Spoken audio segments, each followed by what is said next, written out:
God, I ask that you send your Spirit upon me. Let me be open to the movement of your Spirit. Let me feel your presence and be removed from my own. Anoint the ears of those who would hear a message today, that they would hear the message you have for them, and not a message that may be written on paper, but one that needs to be resounded in their heart. Amen. Last Sunday when I was preparing,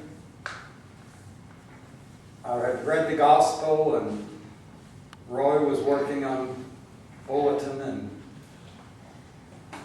I take today's bulletin and I'll start writing for next week in it. And so I went ahead and wrote down a sermon title, and I didn't even think anything about Appreciation Sunday or Anniversary Sunday, and I said, bring your gifts.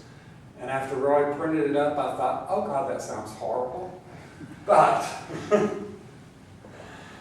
John 15:5, I am the vine and you are the branches. Those who abide in me and I in them bear much fruit. Because apart from me, you can do nothing. This gospel selection comes to us from a part of the Bible which is commonly referred to as the farewell discourses.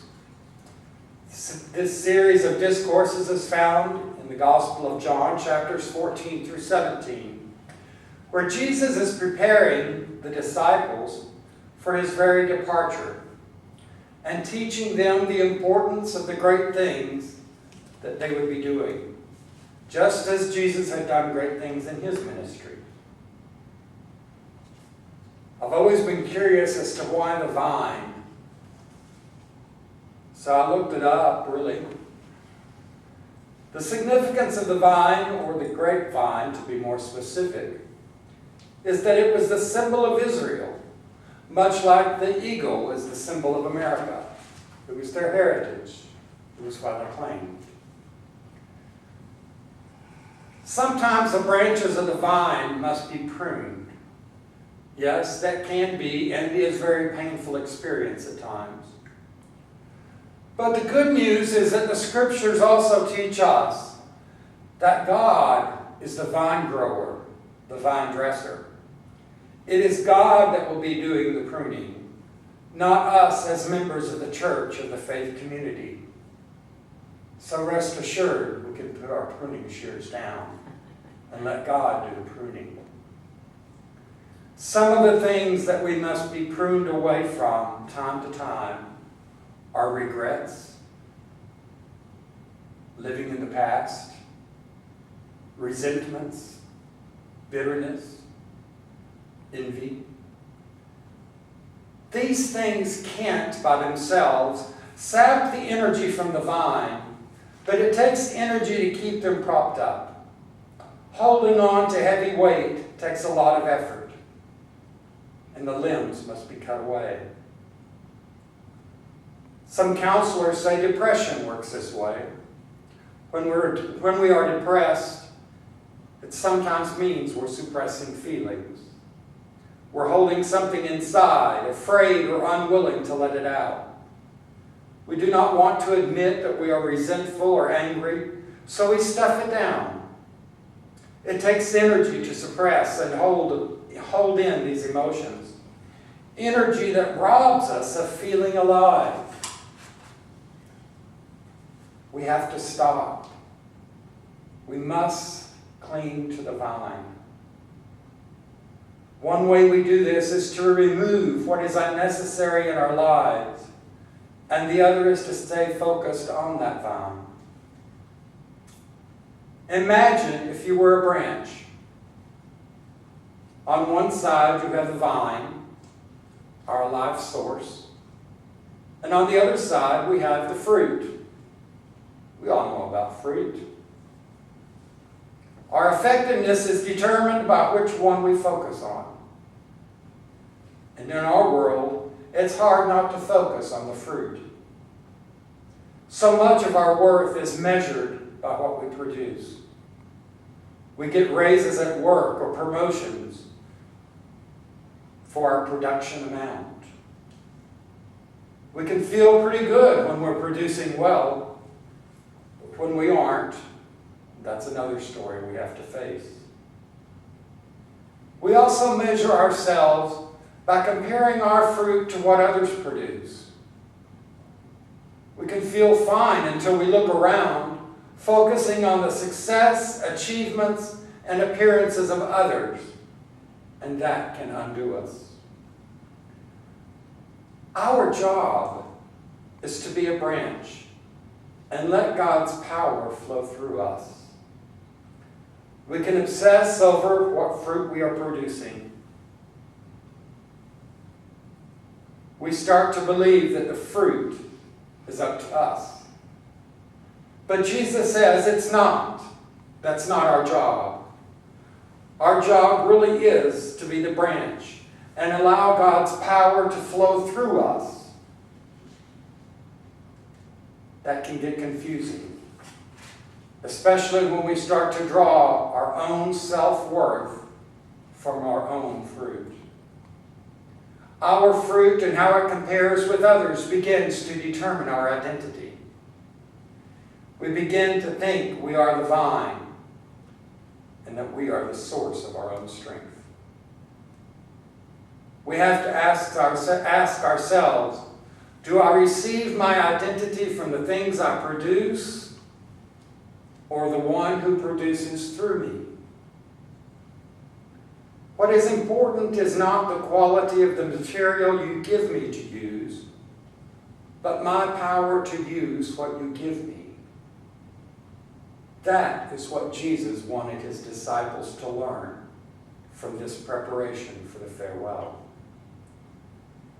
The disciples, much like us, would face frustrations as they worked in ministry.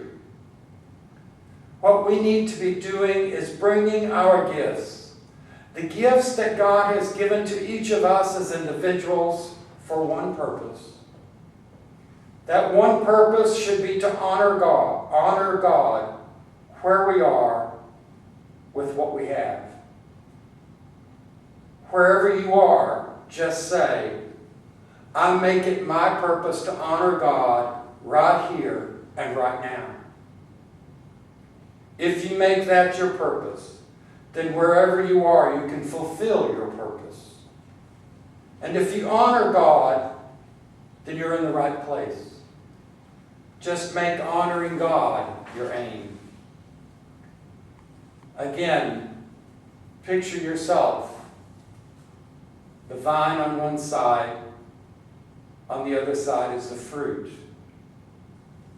Which way do you look most of the time?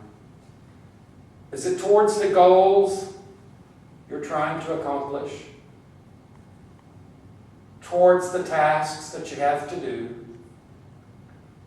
Towards the activities that keep your life fuller than you want? The demands you would like to get beyond, but can't seem to get rid of? Or do you look toward the vine? When we focus on the vine, we actually are raising a white flag of surrender. We admit we can't produce everything we ideally would like. We admit that we need help. Sometimes help comes in the form of God's pruning. Sometimes God cuts away whatever we don't need. All the time, we need to remember that God is responsible for producing the fruit. Our job is to be the branch. So whatever you have to offer, bring your gifts, your talents to the faith community and see what God, the great vine grower, can produce. You will see that the grace and guidance of our God will continue to produce the best fruit possible for all of creation. The sermon really is a pondering of what I've been through in 5 years. We can't compare ourselves to First Christian Church, St. Paul's Episcopal, First Baptist Church. And I say thank God, because we're not them. We are God's own unique creation. We are the only place that a 70-year-old man can walk around showing with pride the colors on his forearm. The only place where two women could sit and hold hands during the worship service. The only place that we can look at somebody who's hungry and reach out and feed them. I know other churches do great things, but we do just as great. And we're not limited. There may be only 10, there may be 5. There may be plans that we have that we don't get fulfilled. But God will give us what we need to get through, to continue to grow. There's just one thing we have to keep in mind as we do all this. Beloved, let us love one another, for love is of God. And whoever loves is born of God and knows God. Whoever does not love does not know God, for God is love. In this the love of God was made manifest among us, that God sent God's only child into the world so that we might live through that child. In this is love. Not that we loved God, but that God so loved us. We also ought to love one another. No one has ever seen God. If we love one another, God abides in us, and God's love is perfected in us. Today I want to ask you, do you want to meet God? Do you really want to meet God? This will seem blasphemous to some of you. Meet Madison. Meet Go. Meet Regina. You've met God. Wake up and love God. Wake up and love yourself. You know who you are. You are God's chosen, God's called ones.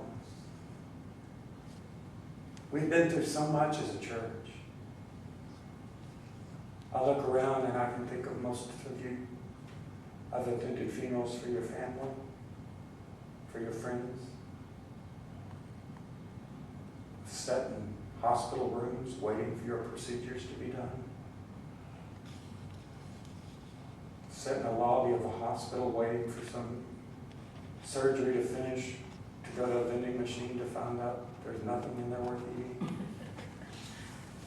I'll say that because that happened to Cheryl and I one time. There was nothing in that machine. We've been there for each other. And that's what church is about. That's why we continue to worship. And when I say worship, it means live. That's why we live. We live for the love of God. And you, each and every one of you, are a gift of love, worthy of all that Christ has to offer. Never be ashamed to accept it, and embrace it with open and loving arms. Amen.